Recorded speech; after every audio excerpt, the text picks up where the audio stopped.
ఏడాది ఓ అరుదైన ఆధ్యాత్మిక సంఘటన చోటు చేసుకుంది. ఈ ఏడాది క్రిస్టియన్ల లెంట్, ముస్లింల రంజాన్ ఉపవాస దీక్షలు దాదాపు ఒకేసారి ప్రారంభమవుతున్నాయి. ఇది చాలా అరుదైన సంఘటనగా భావిస్తున్నారు.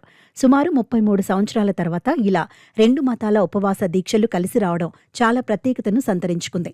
గతంలో 1993లో లెంట్, రంజాన్ దీక్షలు ఒకేసారి ప్రారంభం కాగా మళ్లీ 33 ఏళ్ల తర్వాత ఈ ఏడాది అలాంటి అరుదైన సమయం సంభవించటం రెండు మతాల వారు విశేషంగా భావిస్తున్నారు.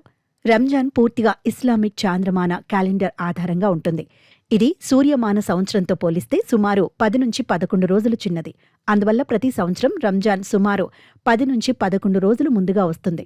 ఈ విధంగా 33 సంవత్సరాలకు ఒకసారి పూర్తి చక్రం పూర్తవుతుంది. 1447 హిజ్రీ నెలవంక దర్శనంతో ఉపవాసాలు మొదలు పెడతారు. ప్రపంచమంతా ఉపవాస దీక్షలు ప్రారంభమయ్యాయి. మరోవైపు క్రిస్టియన్ సంప్రదాయంలో లెంట్ యాష్ వెనస్డేతో ప్రారంభమవుతుంది. ఈ ఏడాది యాష్ వెనస్డే కూడా ఫిబ్రవరి 18న వచ్చింది. అప్పటినుంచి ఈస్టర్ వరకు 40 రోజులు వీరి ఉపవాస దీక్షలు కొనసాగుతాయి. క్రిస్టియన్ లెంట్ మాత్రం గ్రెగోరియన్ సూర్యమాన క్యాలెండర్ ప్రకారం నిర్ణయించబడుతుంది. అందుకే ఈ రెండు ఉపవాస కాలాలు ఖచ్చితంగా ఒకేసారి ప్రారంభమవడం చాలా అరుదుగా మాత్రమే జరుగుతుంది.